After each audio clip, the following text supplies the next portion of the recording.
Bom dia, meus queridos irmãos. Mais uma vez estamos aqui reunidos para estudar a palavra de Deus. Hoje nós estaremos estudando a lição número 12, a vitória da verdade. Estamos na penúltima lição dessa revista e no próximo domingo estaremos encerrando esse estudo das epístolas de Pedro, de Judas, de Tiago, e estaremos começando novas lições no mês de outubro. Nós estaremos agora orando, pedindo a direção do nosso Deus para a aula que aqui teremos. Então, oremos. Senhor nosso Deus, nosso Pai, nós nos colocamos nas tuas mãos, queremos te agradecer, Senhor, pela tua graça, pela tua misericórdia sobre todos nós.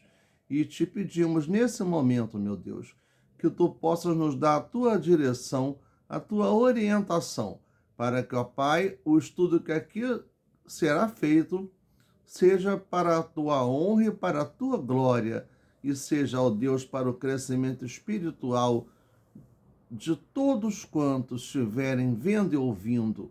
Toma-nos nas tuas mãos, meu Deus, abençoa-nos grandemente, em nome de Jesus. Amém.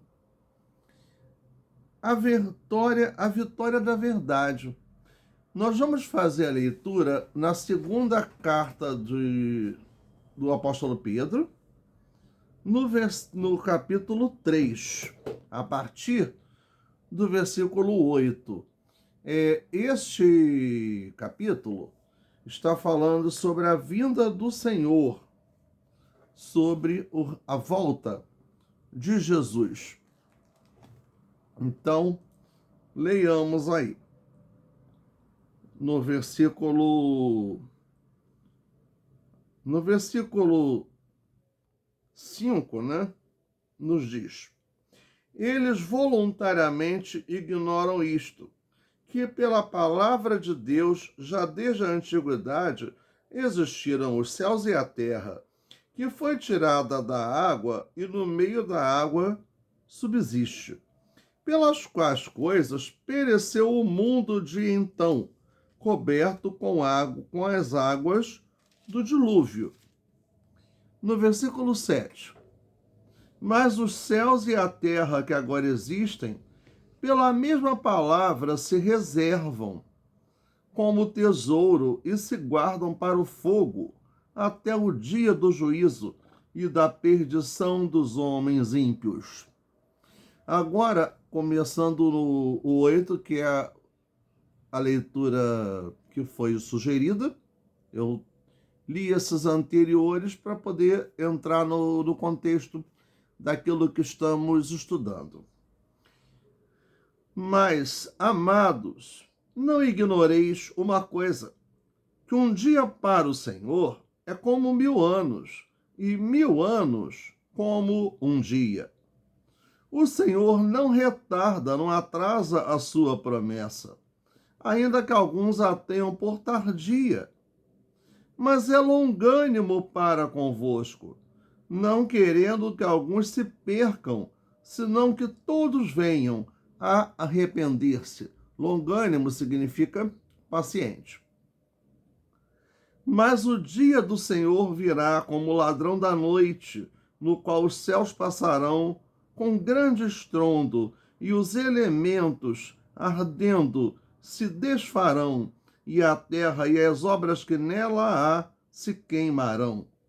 Havendo, pois, de perecer todas estas coisas, que pessoas vos convém ser em santo trato e piedade, aguardando e apressando-vos para a vinda do dia de Deus, em que os céus em fogo se desfarão e os elementos ardendo se fundirão. Mas nós, segundo a sua promessa, aguardamos novos céus e nova terra, em que habita a justiça. Pelo que, amados, aguardando estas coisas, procurai que dele sejais achados imaculados e irrepreensíveis em paz. E tende por salvação a longanimidade de nosso Senhor Jesus, como também o nosso amado irmão Paulo vos escreveu, segundo a sabedoria que lhe foi dada. Falando disto, como em todas as suas epístolas, entre as quais há pontos difíceis de entender, que os indoutos e inconstantes torcem, mudam, modificam. E igualmente as outras escrituras para a sua própria perdição. Vós, portanto, amados, sabendo isto de antemão, guardai-vos de que, pelo engano dos homens abomináveis, sejais juntamente arrebatados e descaiais da vossa firmeza. Antes, crescei na graça e conhecimento de nosso Senhor e Salvador Jesus Cristo. A ele seja dada a glória, assim como no dia da eternidade. Amém. Há um hino muito conhecido no meio evangélico, e até de quem não é evangélico, que tem o seguinte coro: glória, glória, aleluia, glória, glória, aleluia, glória, glória, aleluia, vencendo vem Jesus. É o hino 112 do cantor cristão. Esse hino fala exatamente da vinda de Jesus, que é um acontecimento que a Igreja de Cristo espera, aguarda, a segunda vinda de Jesus. Mas nessa lição fala de vitória da verdade. Então, qual é essa vitória? É a salvação. A segunda vinda de Jesus, quando os seus salvos, os seus escolhidos, viverão num novo céu e numa nova terra, preparada para todos aqueles que aceitaram Jesus, para todos aqueles que servem e seguem os ensinamentos de Jesus.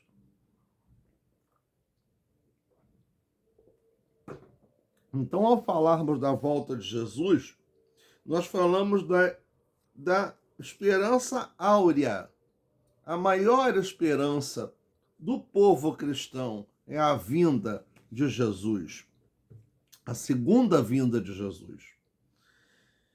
Esta é uma verdade presente em toda a Bíblia de forma mais clara e, naturalmente, no Novo Testamento, porque o Novo Testamento é quem narra exatamente o nascimento, o desenvolvimento, o ministério de Jesus, a sua morte, a sua ressurreição e a pregação do Evangelho no mundo de então, a partir das cartas escritas pelos apóstolos. No Antigo Testamento, há a profecia de que ele viria, porque quem foi Jesus? O Messias prometido por Deus ao seu povo. Então, no Antigo Testamento, nós vamos ver o quê? A promessa. No Novo Testamento, nós vemos o cumprimento dessa promessa que Deus fez ao seu povo e que pode ser aplicada à humanidade, né? Porque veio que para salvar a humanidade. A todos quantos o receberam, deu-lhes o poder de serem feitos filhos de Deus, os que creram no seu nome.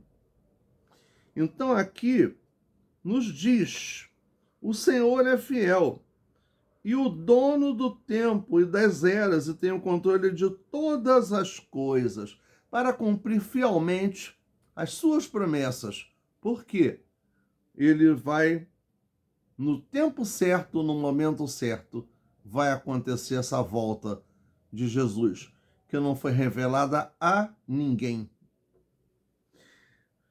Naquele tempo, nos dias de Pedro, lá no primeiro século da era cristã, os falsos mestres já zombavam da veracidade em torno da volta do Senhor, que está no capítulo 3, versículos 3 e 4. Então eles duvidavam, zombavam, debochavam, faziam escárnios, achando e afirmando que isso não era real, que não era verdade. E falsos ensinos sobre a volta de Jesus foram pregados naquela época. E hoje também estão presentes. Nós vamos ver seitas e heresias que deturpam a palavra de Deus, sendo ensinada de forma diferente, sendo interpretada de forma diferente, e não é aquilo que Deus tem para nos falar, para nos revelar. São alterações feitas por homens. Então, elas estão no escopo doutrinário de alguns segmentos religiosos da atualidade. São falsos porque toda a revelação bíblica está completa. Nada deverá ser tirado, modificado ou acrescentado ao que está na Bíblia, inclusive sobre a segunda vinda de Jesus.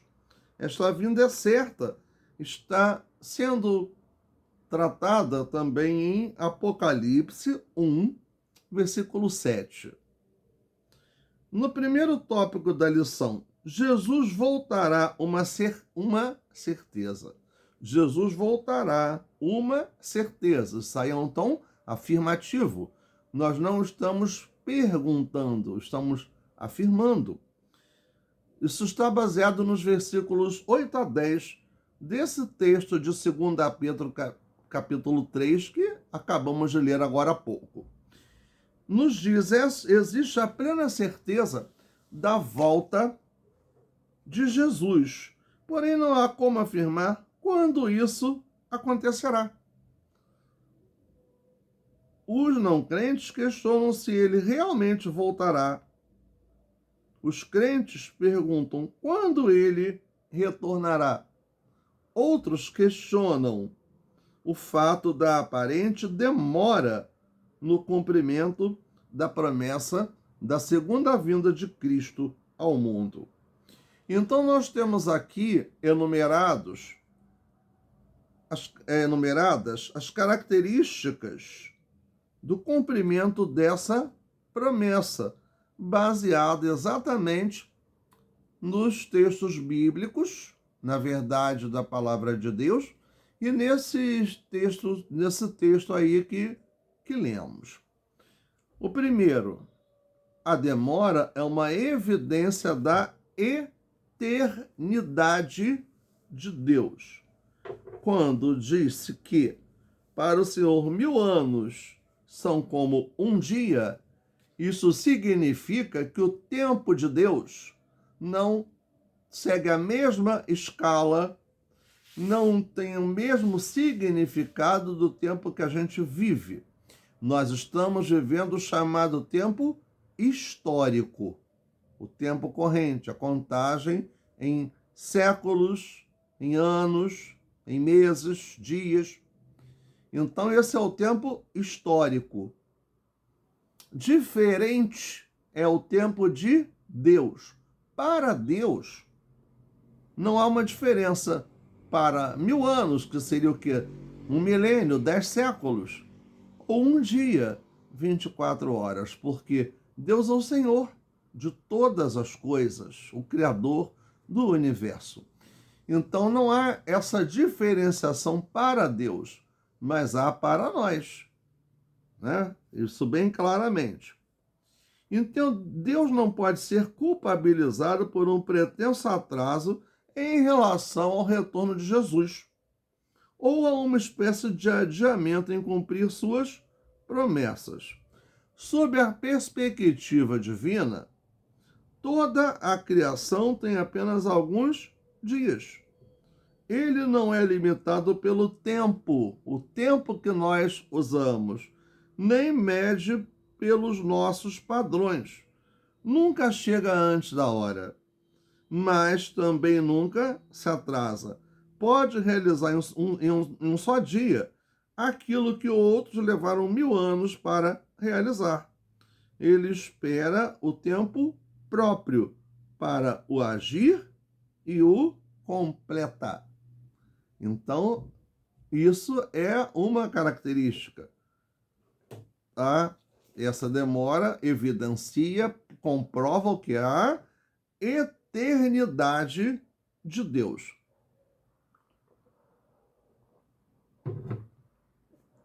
O segundo item, a letra B, nos diz: a demora é o exercício da paciência de Deus. Quando lemos ali o texto, eu lembrei que paciência é sinônimo, longanimidade é sinônimo de paciência, significa a mesma coisa que paciência. O que nos diz aqui? É a misericórdia divina que bondosamente oferece inúmeras oportunidades de arrependimento ao pecador. Versículo 9a, lá de 2 Pedro, capítulo 3. É a demonstração de que o Senhor tem um plano para este mundo e que o está executando rigorosamente. Deus deseja que os pecadores sejam salvos. Isso também está em 1 Timóteo 2, versículo 4, também no Novo Testamento. Obviamente, isso não significa que todas as pessoas serão salvas, mas que não há contentamento de Deus em condenar o homem à perdição eterna. Nem todos serão salvos, porque a salvação é uma decisão pessoal. Cada um escolhe se quer ou se não quer. Deus não invade a vida de ninguém. Deus bate a porta e entra, atua quando nós permitimos que ele o faça. Na letra C, o terceiro item aqui, a demora é uma incompreensão dos projetos de Deus. Então nós vimos que o tempo de Deus é diferente do nosso. Os projetos de Deus também não são os mesmos que os nossos. Pode até coincidir. Como? Se estivermos vivendo segundo a vontade de Deus. Se estivermos no centro da sua vontade. Demora é ser indevidamente lento, atrasado, em relação a uma hora marcada. Né? Isso, infelizmente, eu tenho esse defeito, né? Eu sou meio devagar, me atraso. É uma coisa que eu preciso lutar contra isso. Na realidade, é uma demora aparente. O que a gente pensa ser uma demora de Deus em fazer acontecer a segunda vinda de Jesus. Aparente, é um julgamento errôneo das pessoas que não entendem ou não aceitam o modo que Deus tem planejado o retorno do seu filho. Verso 9, parte B. Há um quarto item, que é a letra D de dado. A demora não significa que a palavra de Deus será anulada. Ela será cumprida. O que Deus promete, Deus cumpre. Deus não é vigarista. Deus não falha. Deus cumpre todas as suas promessas. No seu tempo, no seu momento, segundo a sua própria vontade, não a nossa. A demora não significa que a palavra de Deus será anulada. O dia do Senhor virá repentinamente como o ladrão, mas o que Deus prometeu não cairá por terra. Está no verso 10. A despeito da demora, o dia do Senhor com certeza ocorrerá, pois sua palavra jamais poderá passar.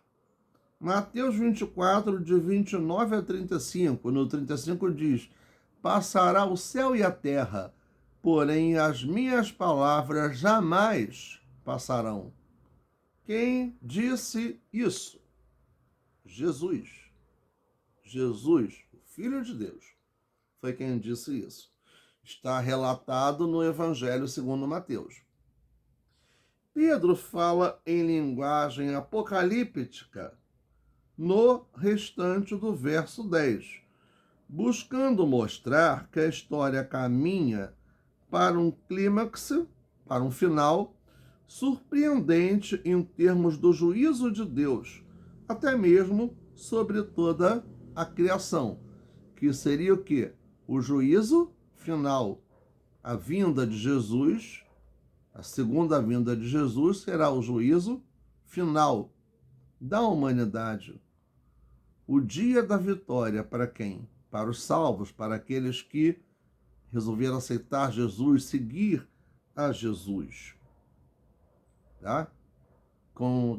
Tem até um canto que dizia assim: o dia da vitória em que virá meu Salvador, sim, Jesus Cristo, o Senhor, virá nas nuvens para me levar, se tornará verdade tudo o que sempre sonhei. Tristezas eu não mais terei, e toda lágrima do meu olhar ele enxugará. Então esse é um canto chamado O Dia da Vitória. Foi gravado já há bastante tempo atrás, era cantado nos corais da nossa igreja. No item 2, capítulo 2 aqui dessa lição, diz: Jesus voltará, sejamos zelosos.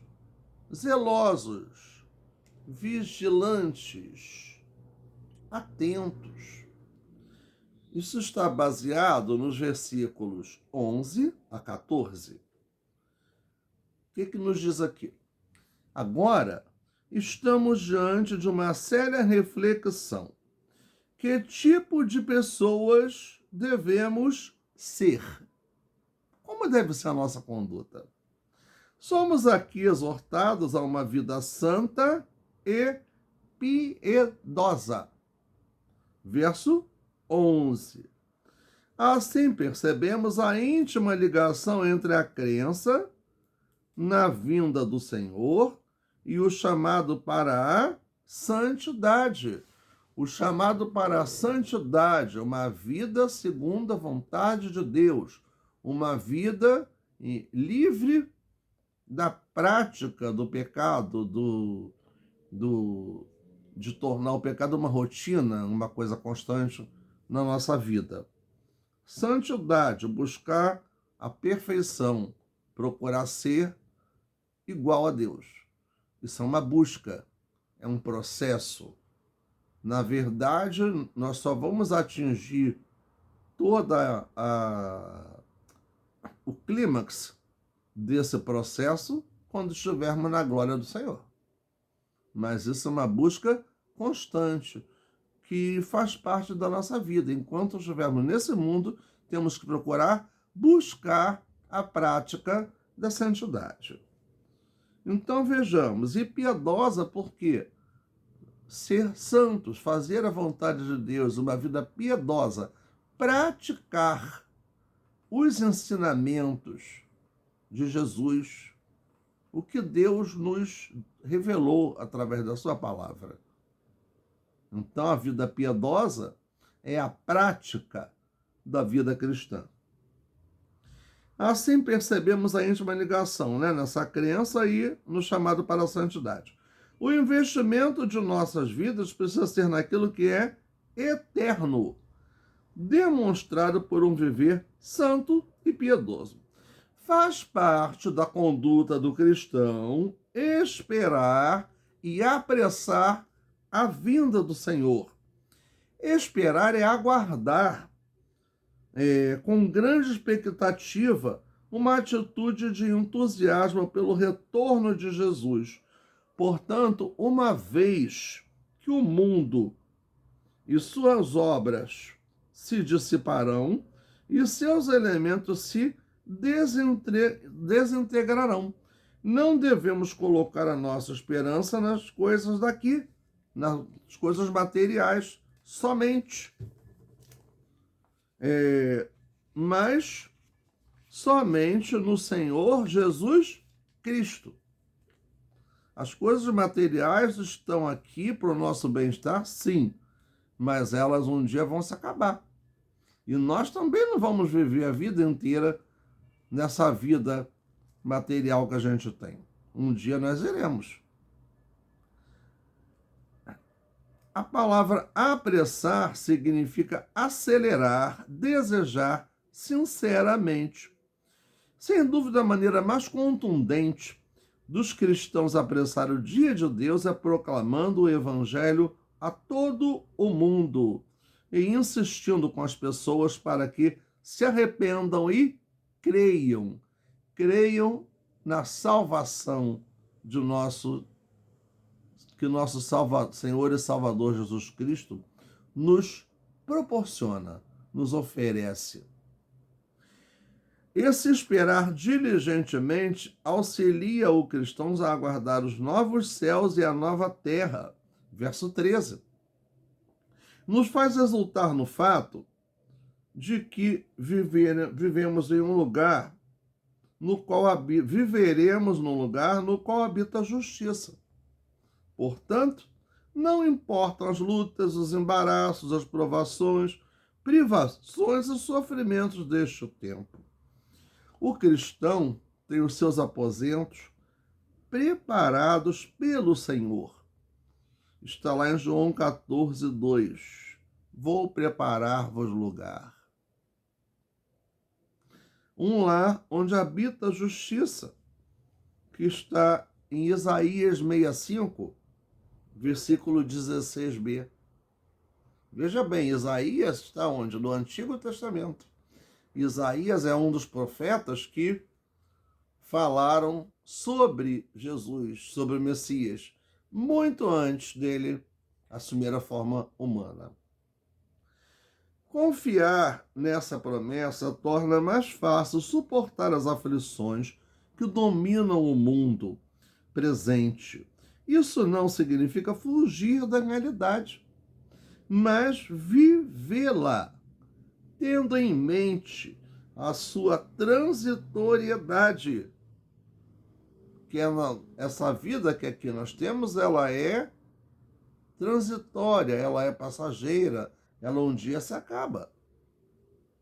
E sob a perspectiva da eternidade, aí sim, a vida da eternidade é uma vida que será eterna.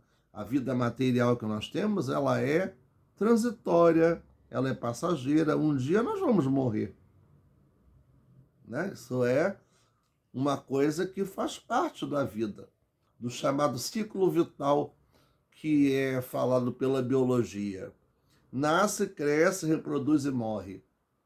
Isso acontece com todos os seres vivos, inclusive com o ser humano também. Né? No item 3, Jesus voltará. Preguemos o Evangelho.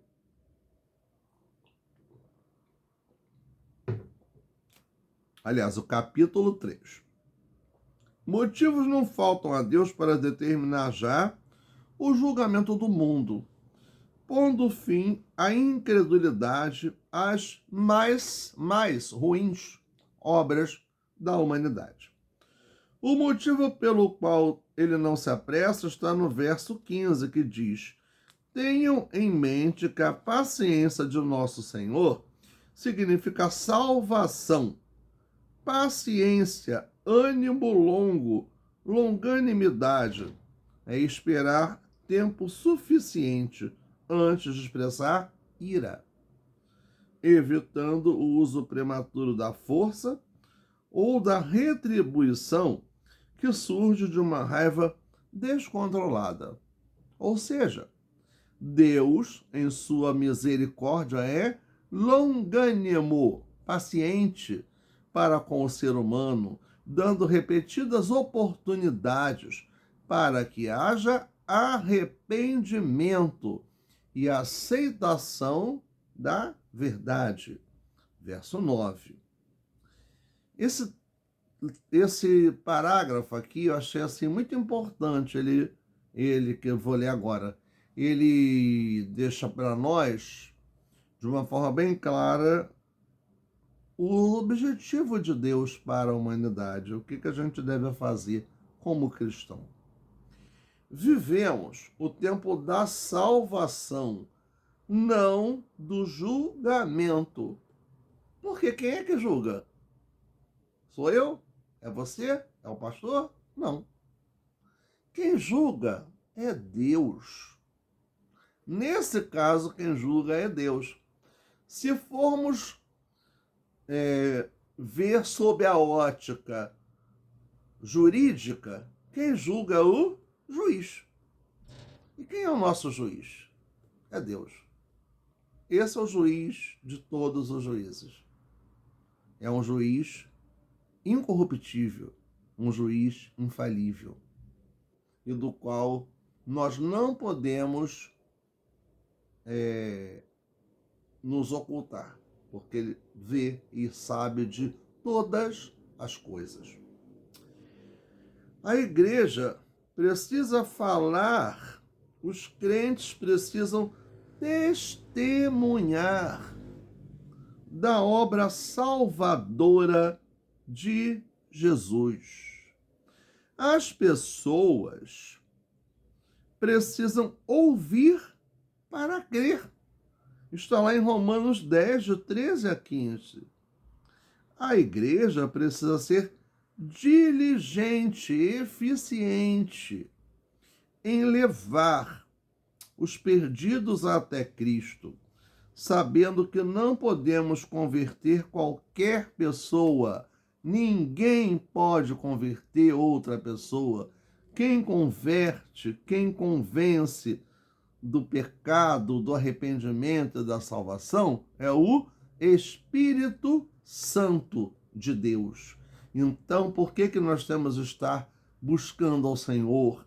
Temos que estar sendo revestidos pelo Espírito Santo de Deus, para que ele use a nossa vida, a nossa boca, o nosso intelecto para fazer a sua obra, para falar da salvação, do amor de Jesus. Mas não podemos ser negligentes na proclamação do Evangelho. Não temos conhecimento de até quando o Senhor será paciente para com a humanidade perdida. Por isso, a evangelização é urgente e não se deve abusar da graça de Deus. Devemos agir motivados pelo amor aos perdidos e por obediência à ordem de Jesus de levar sua mensagem a todas as pessoas. Está lá em Mateus 28. E de pregar o evangelho por todo o mundo, a toda a criatura, batizando-os em nome do Pai, do Filho e do Espírito Santo. E eis que estarei convosco todos os dias, até a consumação dos séculos. E o que é a consumação dos séculos? É o juízo final, o fim do mundo, popularmente dizendo. Uma última observação importante nessa reflexão é a curiosa referência de Pedro aos escritos de Paulo, do apóstolo Paulo, salientando que há pontos difíceis de serem entendidos, compreendidos. Isso não significa, em nenhuma hipótese, motivo para não estudarmos os ensinos daquele apóstolo, mesmo porque é ele quem mais fala sobre o plano de Deus para a salvação da humanidade, principalmente nas epístolas aos Romanos e aos Efésios. O que o apóstolo Pedro está nos ensinando é que existem textos na Bíblia que precisam de um exame cuidadoso para ser entendido. Precisam ser lidos e interpretados com muito cuidado para que se não venha, para não se chegar a uma interpretação errada. Ou pelo menos alcançarmos alguma luz sobre ele.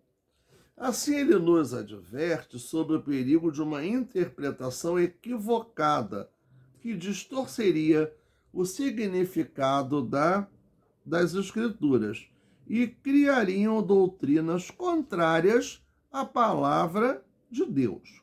O apóstolo Pedro afirma que tais pessoas são ignorantes, ou seja, sem conhecimento, e instáveis. Alguém não confiável.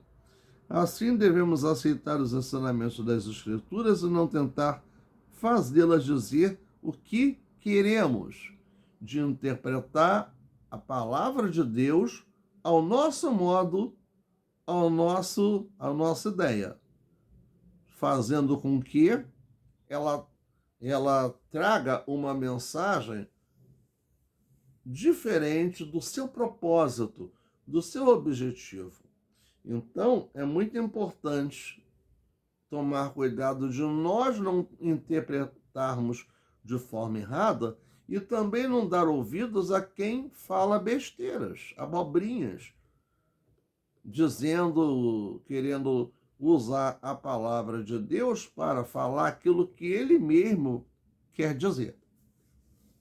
Então, essa advertência que o apóstolo Pedro faz aqui, que precisamos estar atentos, estar prestando atenção em relação a isso.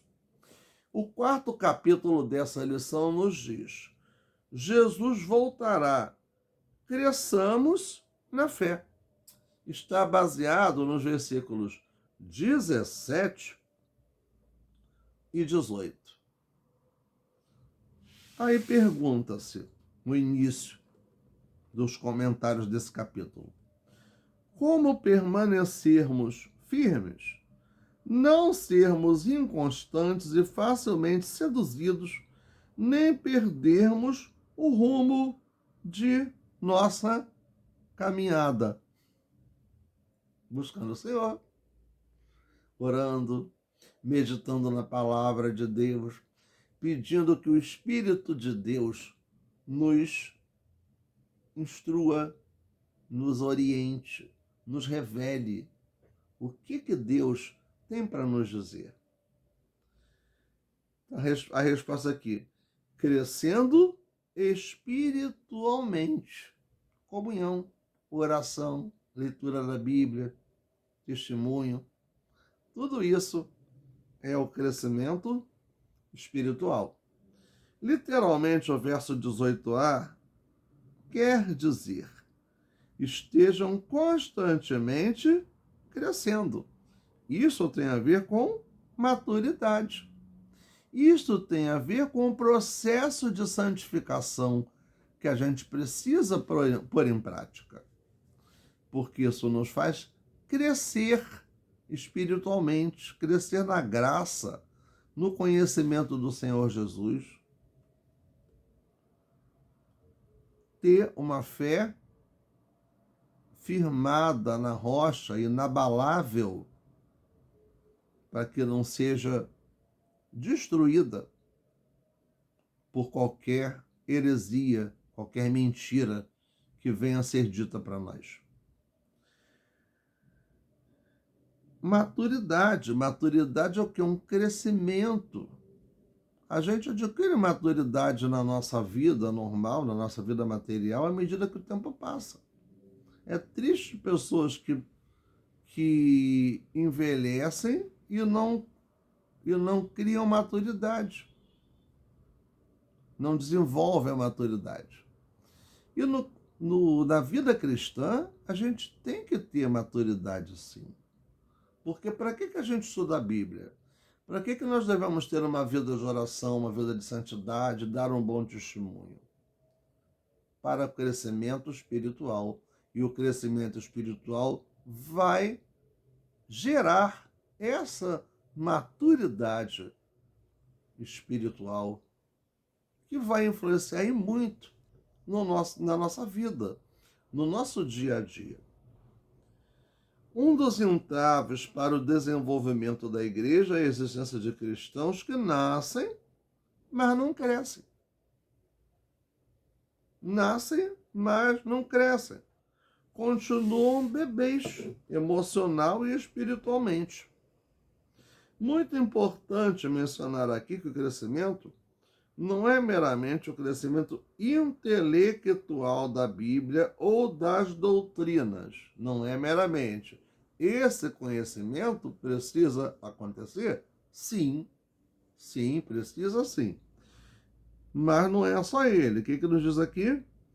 Conhecimento de nosso Senhor, e essencialmente o quê? Conhecimento de nosso Senhor e Salvador, Jesus Cristo.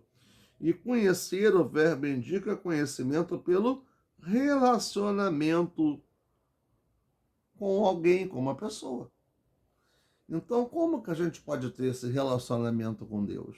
Se estivermos em comunhão com Deus. Não é difícil, o verbo indica o conhecimento com a pessoa. E quem é essa pessoa? É Jesus. Não é difícil crescer em conhecimento das doutrinas e da teologia. Difícil é crescer em graça. Crescer em graça significa a comunhão com Deus. Todos sabemos muito mais da Bíblia do que pomos em prática. Que evolução e revolução seria se praticássemos o que conhecemos da Bíblia? É assim que devemos viver enquanto aguardamos o retorno do nosso Senhor. Maturidade, testemunho, crescimento na graça. Crescimento em conhecimento é importante, mas crescimento na graça também. Porque crescermos na graça e no conhecimento de Deus é conhecer de Deus, é ter um relacionamento íntimo com Deus e praticar a palavra de Deus, aquilo que Jesus nos ensinou. A vida cristã, ela não pode ser uma vida de teoria somente. Ela tem que ter a prática, porque as palavras se perdem no caminho e podem até nos condenar.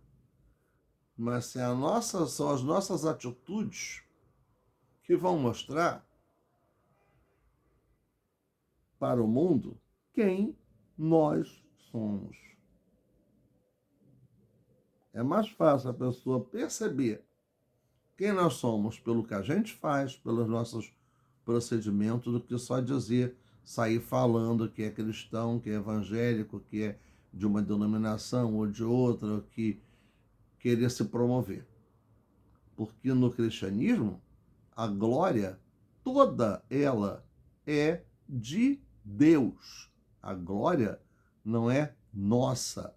Nós somos servos, nós somos instrumentos de Deus. E a glória é dele. E tudo é para a glória do Senhor. Então vivemos segundo a sua vontade.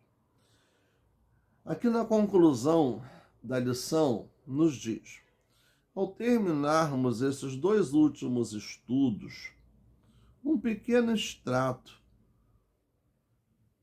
de uma carta tão atual e de mensagem urgente, destacamos que os apóstatas, falsos mestres, estão se reproduzindo assustadoramente nas igrejas, dentro das nossas igrejas, e seduzindo os cristãos imaturos. Porque quem é o cristão imaturo? É quem não cresceu no conhecimento de Deus e também não cresceu na graça. Acha que tudo é legal, que tudo é certo, está aqui, ali, acolá, não questiona, não conhece a palavra de Deus. Por não ter um conhecimento da palavra de Deus, acredita nas coisas nas mentiras que lhe são ditas. Tá? E falsos profetas são pessoas que falam mentira, que desvirtuam a palavra de Deus, que colocam a palavra de Deus para justificar as coisas erradas que fazem, para querer buscar se exaltar. E com outros objetivos, com pretextos, porque normalmente querem aparecer, querem se dar bem. Essa é a realidade. Para pensar, portanto, é necessário que cada cristão cresça e se fortaleça espiritualmente, aproveitando todas as oportunidades de proclamar a verdadeira mensagem aos perdidos. Para pensar e agir, você está atento à iminente volta de Jesus Cristo? Você tem sido zeloso por uma vida santa e piedosa? Você tem aproveitado bem as oportunidades para pregar o Evangelho? Você tem se dedicado a crescer na fé, no conhecimento de Jesus? São perguntas para nós refletirmos a partir de uma autoavaliação. Não são para ser respondidas para ninguém, não. Quem quer essas respostas é Deus. Então a gente tem que pensar, né? Vitória da verdade, né? Quando se fala em vitória da verdade, a vitória da verdade é a vitória de Deus, da palavra de Deus, a vinda do Senhor Jesus, que nos levará para a eternidade no novo céu, numa nova terra. E nós temos que fazer por onde para podermos estar lá, nesse novo céu, nessa nova terra. Mas temos que estar aqui em santidade, buscando crescer na graça e crescer no conhecimento de Deus. Eu quero agradecer aos amigos, aos irmãos que têm prestigiado, que têm acompanhado as nossas aulas. Peço que divulguem, que venham a compartilhar com quem quer, quem gosta de estudar a palavra de Deus. E esses estudos estão na revista Palavra e Vida. Essa revista, ela é promovida, ela é feita pela Convenção Batista Fluminense. Nas igrejas batistas, temos ela impressa, mas ela está também disponível lá no site da Convenção Batista Fluminense, www.batistasfluminenses.org.br. Nesse endereço eletrônico, você vai encontrar lá a revista Palavra e Vida e pode baixar no seu computador, no seu celular, o download desse arquivo e usar lendo no seu celular, no seu computador ou imprimindo. São exatamente os estudos dessa revista que nós estamos acompanhando e estudando aqui nessas aulas. Essas nossas aulas acontecem presencialmente todos os domingos, a partir das 8h30 da manhã, na Primeira Igreja Batista em Nilópolis, em que estamos lá, eu, a professora Jália, um de nós, ou nós dois, na maioria das vezes, estamos lá nessa aula presencial. Quem quiser nos ver, nos visitar, ir um dia, será muito bem-vindo. Tá? Ninguém vai ser pego pelo braço, ninguém é obrigado a nada. Nossos estudos são abertos, nossos cultos são abertos. A nossa igreja está de portas abertas a todos os que queiram estudar, ouvir a palavra de Deus.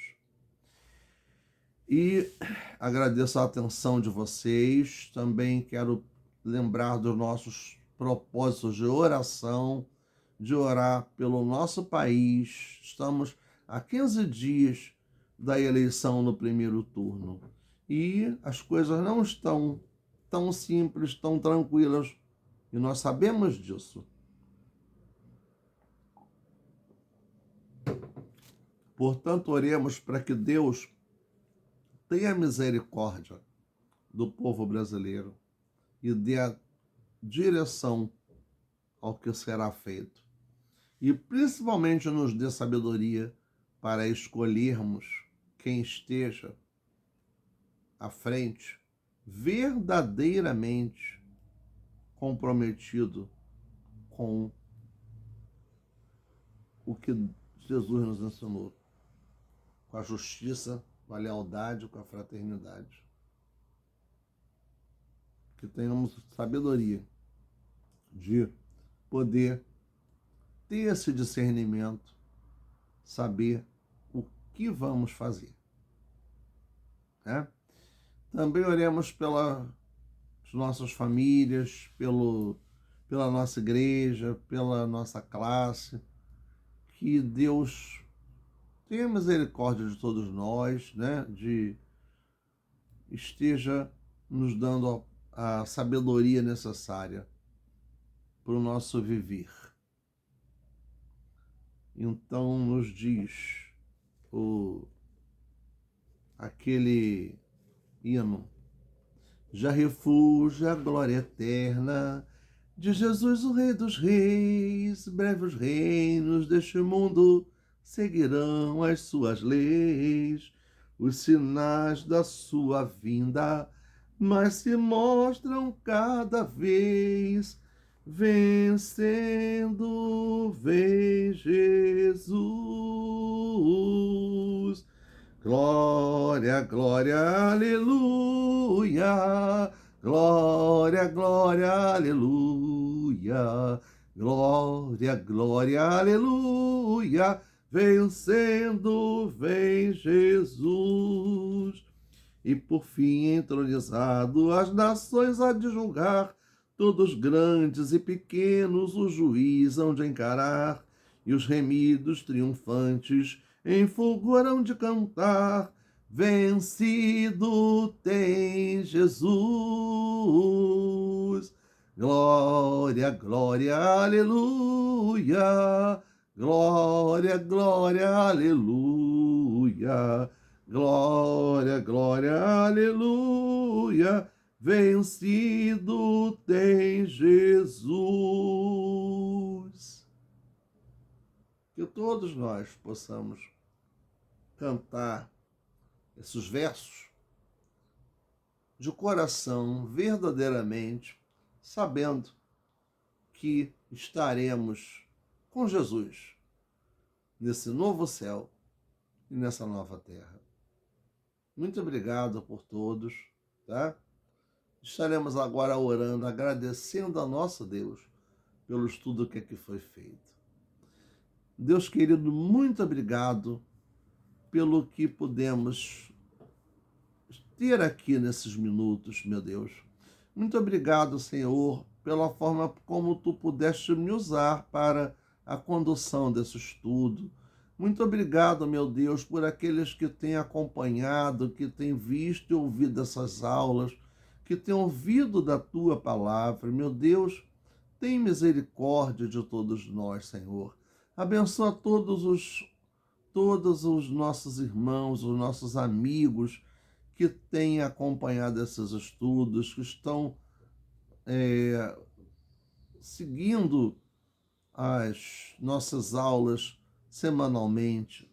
Abençoa a nossa classe, Senhor, cada irmão, abençoa a professora Jália, a sua família, abençoa, ó Deus, todos nós, ó Deus, a tua igreja, Senhor, abençoa, Deus, o nosso país, tem misericórdia do povo brasileiro, dá-nos, ó Pai, a tua direção, Senhor, dá-nos, ó Pai, sabedoria de vida, porque precisamos, Senhor, fazer a tua vontade, mostrarmos um testemunho vivo e verdadeiro de que tu habitas em nós. Seja conosco, Senhor Deus. Oramos em ti e em teu poder, em nome de Jesus. Amém.